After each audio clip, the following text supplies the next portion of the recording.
मौर्य वंश के बाद मध्य भारत पर सातवाहन वंश ने अपना साम्राज्य स्थापित किया। वैसे इस बीच करीब 100 वर्षों का व्यवधान था, लेकिन मौर्यों के उत्तराधिकारी मध्य भारत में सातवाहन हुए। सातवाहनों की आरंभिक सत्ता महाराष्ट्र में ऊपरी गोदावरी घाटी में स्थापित थी। धीरे धीरे सातवाहनों ने अपनी सत्ता का विस्तार कर्नाटक और आंध्र पर किया। सातवाहन वंश के प्रमुख शासक गौतमीपुत्र सातकर्णी थे, जिनका कार्यकाल 106 से 130 ईस्वी तक था। उन्होंने अपने प्रतिद्वंदी शकों को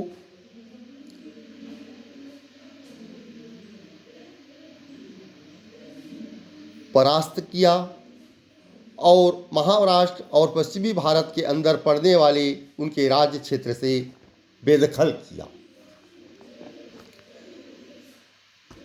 गौतमीपुत्र सातकर्णी का साम्राज्य उत्तर में मालवा से लेकर दक्षिण में कर्नाटक तक फैला हुआ था। संभवतः आंध्र पर भी उसका आधिपत्य था। गौतमी पुत्र के उत्तराधिकारियों ने 220 ईस्वी तक राज्य किया। इसके प्रत्यक्ष उत्तराधिकारी वासिष्ठी पुत्र पुलमाइन के सिक्के और अभिलेख आंध्र में पाए गए हैं। पुलमाइन का काल 130 से 154 ईस्वी तक था। उनके सिक्कों से यह पता चलता है कि यह क्षेत्र दूसरी सदी के मध्य तक सातवाहन राज्य का अंग बन चुका था।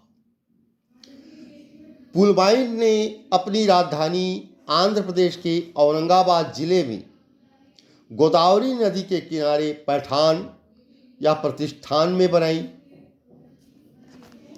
शकों ने कोंकण, समुद्र तट और मालवा पर अधिकार करने के लिए सातवाहनों के साथ पुनः संघर्ष छेड़ दिया।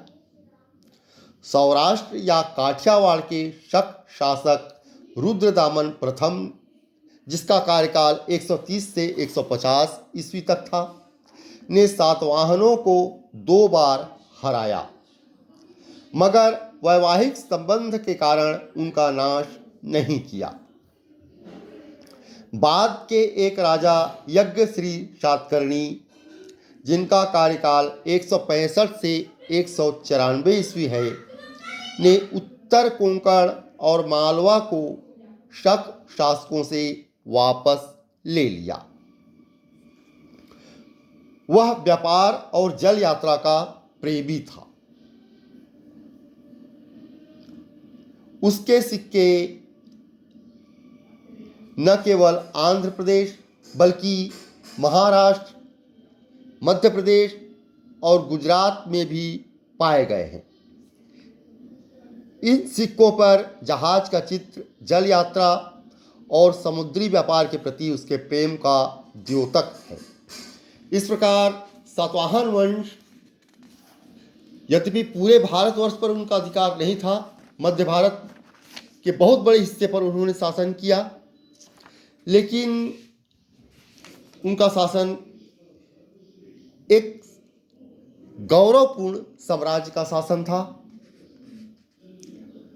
उनके सिक्के, अभिलेख आंध्र में भी पाए गए हैं और कई जगह पाए गए हैं, जिससे ये प्रमाणित होता है कि वे अच्छे प्रतापी शासक थे। गौतमीपुत्र सातकर्णी के उत्तराधिकारियों ने भी उनके शासन सत्ता को योग्यता से संचालित किया।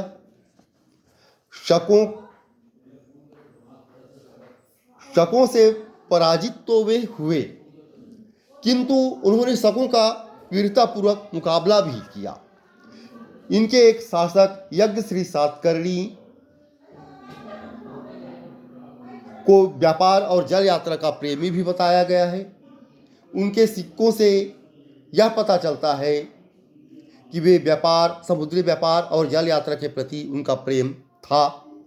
उनके सिक्के न केवल आंध्र प्रदेश बल्कि महाराष्ट्र, मध्य प्रदेश और गुजरात में भी पाए गए हैं।